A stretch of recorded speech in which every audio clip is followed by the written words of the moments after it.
480 π.Χ.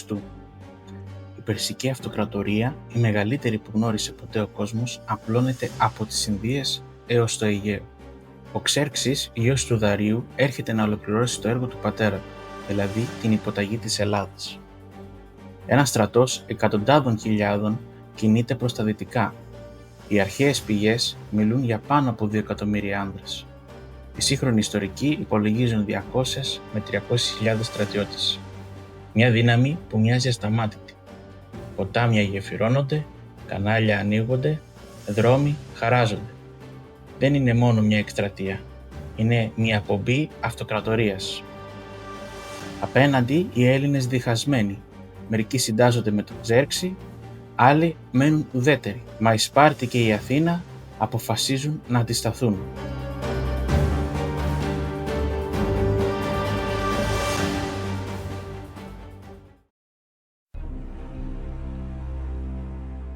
Η εκστρατεία του Ξέρξη ήταν η πρώτη στην ιστορία με πλήρη γραφειοκρατική καταγραφή. Έφερε μαζί του μια στρατιά γραφέων που σημείωναν καταγωγές, αριθμούς, ακόμα και τις πράξεις Ανδρείας ή Δηλίας.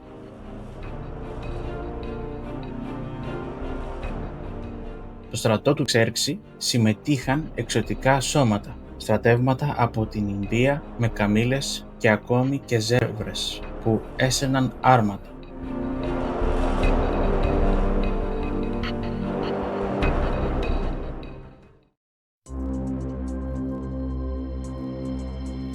Στον ισθμό συγκαλείται σύνοδος. Όλοι γνωρίζουν πως η καταιγίδα πλησιάζει. Η Περσική Αυτοκρατορία είναι πολύ μεγάλη για να την αντιμετωπίσει μια πόλη μόνη της. Η απόφαση είναι καθοριστική. Οι Σπαρτιάτες θα ηγηθούν στην ξηρά, εκεί όπου η φάλαγγά τους είναι ανίκητη, και οι Αθηναίοι θα αναλάβουν τη θάλασσα. Για την Αθήνα η επιλογή αυτή είναι δραματική. Να εγκαταλείψει την ίδια της την πόλη και να επενδύσει στη θάλασσα. Ο Θεμιστοκλής με σπάνια διορατικότητα πείθει το λαό λέγοντας ότι η σωτηρία της Ελλάδας είναι στα ξύλινα τείχη της, δηλαδή στα πλοία. Με το ασίμι του Λαυρίου οι Αθηνοί κατασκευάζουν εκατοντάδες τριήρεις, τα πιο γρήγορα και φωνικά πλοία της εποχής. Έτσι γεννιέται μια διπλή στρατηγική. Στη στεριά οι Σπαρτιάτες θα συγκρατήσουν τον Ξέρξη στο στενό των Θερμοπυλών, ενώ στη θάλασσα οι Αθηναίοι θα μπλοκάρουν τους Πέρσες στο Αρτεμίσιο. Μια απόφαση τολμηρή, σχεδόν απελπισμένη, που όμως δίνει για πρώτη φορά μια μορφή μιας ενιαίας ελληνικής αντίστασης.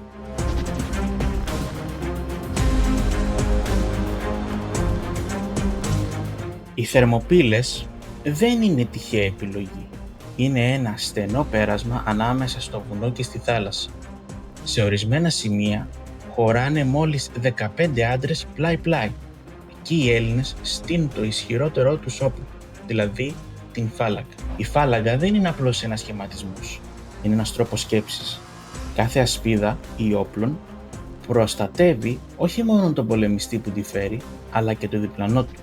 Ένας μόνο άνδρας εκτεθειμένος σημαίνει κίνδυνος για όλους.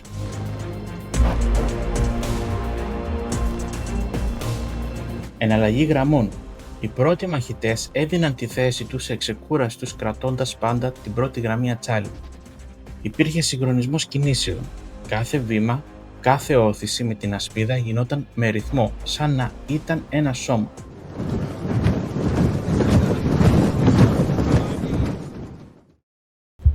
Ξημερώνει η πρώτη ημέρα. Ο Ξέρξης δίνει τη διαταγή. Οι Μήδοι, από τα πιο έμπειρα και δοκιμασμένα στρατεύματά του, να σπάσουν τις ελληνικές γραμμές. Κύματα ολόκληρα επιτίθενται στο στενό. Τα βέλη τους σκοτεινιάζουν τον ουρανό. Οι αρχές πολεμιστών αντιχούν στο φαράγγι. Η γη τρέμει από τον όγκο των ανδρών που σπρώχνονται μπροστά. Μα η φάλαγγα μένει ακλόνητη. Ασπίδα δίπλα σε ασπίδα, δώρατα μακριά σαν τείχος από σίδερο που ορθώνονται απέναντί τους. Οι Μήδοι, μαθημένοι να μάχονται σε ανοιχτές πεδιάδες, συντρίβονται πάνω στο στενό πέρασμα. Η στενότητα ακυρώνει κάθε ίδια αριθμό. Δεκάδες χιλιάδες άντρες σπρώχνονται ασφυκτικά, χωρίς χώρο να ελιχθούν ή να χρησιμοποιήσουν τα όπλα τους. Οι πρώτες γραμμές πέφτουν, οι πίσω δεν μπορούν να προχωρήσουν και η πίεση μετατρέπεται σε σφαγή. Η ίδια τους η μάζα γίνεται ο εχθρός τους. Οι τραυματίες ποδοπατούνται, οι ζωντανοί δεν έχουν που να κινηθούν. Οι Σπαρτιάτες με ψυχραιμία, απάνθρωποι σχεδόν, αλλάζουν γραμμές με άψογη πειθαρχία. Όσο οι πρώτοι ανακτούν δυνάμεις, οι επόμενοι προχωρούν στη μάχη. Η πρώτη γραμμή δεν υποχωρεί ποτέ. Η φάλαγγα μοιάζει με ασταμάτητη πολεμική μηχανή, κάθε κίνηση μετρημένη, κάθε όθηση με την ασπίδα ρυθμική.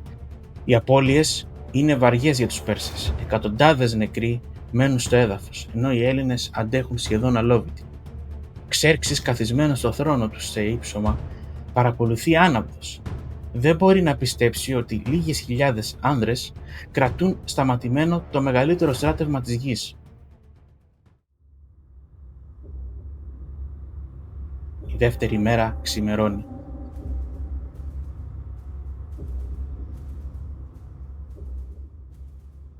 Ξέρξης, εξοργισμένος που η πρώτη επίθεση αποκρούστηκε, αποφασίζει να ρίξει στη μάχη το καμάρι του στρατού τους αθανάτους.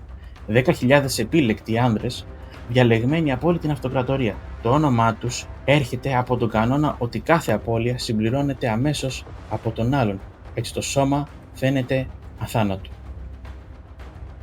Οι 10.000 εκλεκτοί αυτοί οι άνδρες ορμούν με βεβαιότητα ότι θα συντρίψουν το στενό, μα οι Θερμοπύλες δεν συγχωρούν. Το πέρασμα στενό και πνιγυρό ακυρώνει κάθε πλεονέκτημα αριθμού και ελίγμου. Η φάλαγγα των Ελλήνων στέκει αμετακίνητη, τα δώρατα των Σπαρτιατών μακρύτερα και ισχυρότερα από τα περσικά, χτυπούν πριν οι αθάνατοι προλάβουν να πλησιάσουν. Σπρώχνονται ο ένας πάνω στον άλλον, χωρίς χώρο να ανασάνουν, χωρίς χώρο να πολεμήσουν. Η ίδια τους η μάζα γίνεται και για αυτούς παγίδα. Τα πίσω σώματα πιέζουν τα μπροστινά προς το βέβαιο θάνατο. Οι απώλειές τους μεγαλώνουν, η φήμη τους τσαλακώνεται. Η ελίτ του Ξέρξη δείχνει να μην είναι τίποτα παραπάνω από σάρκα και αίμα, ανίσχυρη μπροστά στη σπαρτιατική πειθαρχία. Η ελίτ του δεν καταφέρνει τίποτα περισσότερο από τους απλούς μύδους στρατιώτες.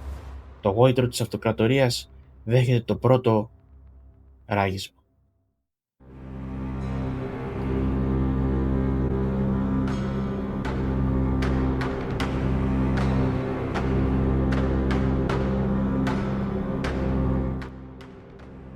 Και τότε η τύχη αλλάζει με μια προδοσία.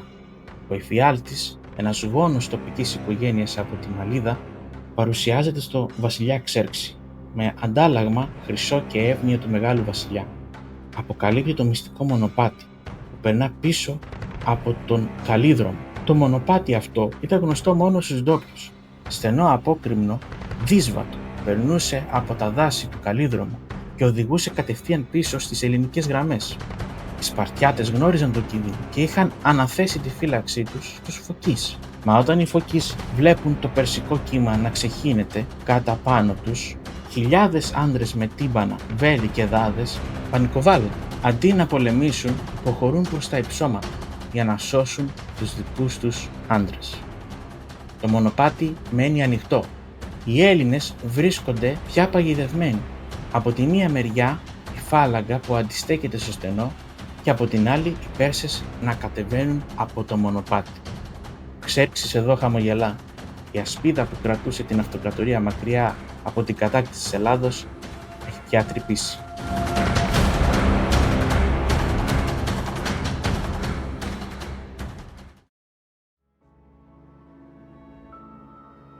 Εδώ το σχέδιο του Λεωνίδα κινδυνεύει να καταρρεύσει, όχι από τη μάχη, αλλά από την προδοσία.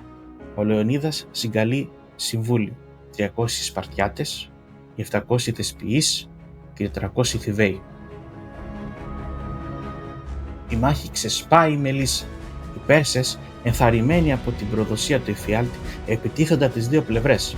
Τα ελληνικά δώρατα, μακρύτερα από τα περσικά, θερίζουν τους πρώτους που πλησιάζουν. Όμως τα δώρατα σπάνε. Οι άνδρες παίρνουν τα ξύφη και το έδαφος βάφεται κόκκινο. Η φάλαγγα κρατά, αλλά οι αριθμοί είναι αδυσόπιτοι. Ο ένας μετά τον άλλον οι Έλληνες πέφτουν. Ο Λεωνίδας ο ίδιος ορμά στην πρώτη γραμμή, πολεμάει σαν απλός πολίτης, μέχρι που χτυπιέται θανάσιμα. Το σώμα του γίνεται σύμβολο. Οι Σπαρτιάτες πολεμούν για να το κρατήσουν, ενώ οι Πέρσες για να το αποκτήσουν. Η μάχη γύρω από το σώμα του βασιλιά μένεται με μανία. Τελικά οι τελευταίοι Έλληνες υποχωρούν προς το λόφο του Κολονού και οι Σπαρτιάτες Θεσποιείς και οι Θηβαίοι απέμειναν σε κύκλο, έναν κύκλο θανάτου και τιμής. Πολεμούν περικυκλωμένοι από όλες τις πλευρές και ενώ οι εχθροί τους κυκλώνουν, εκείνοι παραμένουν όρθιοι, πολεμώντας μέχρι την έσχατη πνοή, ώσπου πέφτει και ο τελευταίος. 3 μέρες αντίστασης τελειώνουν, μα η θυσία ολοκληρώνεται. Οι Έλληνες σιτούνται με το σώμα, αλλά με το πνεύμα θριαμβεύουν για πάντα. Και έτσι με αυτή τη θυσία οι Έλληνες ξύπνησαν. Ξύπνησαν από το φόβο, από τη διχόνοια, από την αδράνεια. Η φλόγα που άναψε στο στενό δεν έσβησε με το αίμα των πολεμιστών. Θα φούντωνε αλλού, στις πεδιάδες και στις θάλασσες. Από εκείνες τις 3 ημέρες γεννήθηκε ένας μύθος που έμελε να σταθεί αιώνιος. Ένας μύθος που πέρασε στα χείλη των ποιητών, στις μνήμες των ανθρώπων και στις σελίδες της ιστορίας. Ο Σιμονίδης τον αποτύπωσε για πάντα. «Ω ξύν αγγέλην λακεδαιμονίες, ότι τι δεκείμεθα της κοινών ρήμαση πειθόμενη». Είναι το μήνυμα των Θερμοπυλών.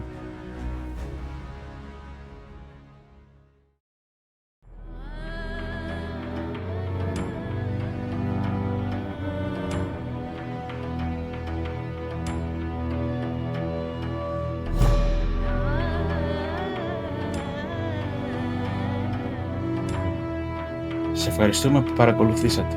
Εάν σας άρεσε το βίντεο, κάντε like, πατήστε εγγραφή και μοιραστείτε το για να στηρίξετε την προσπάθεια.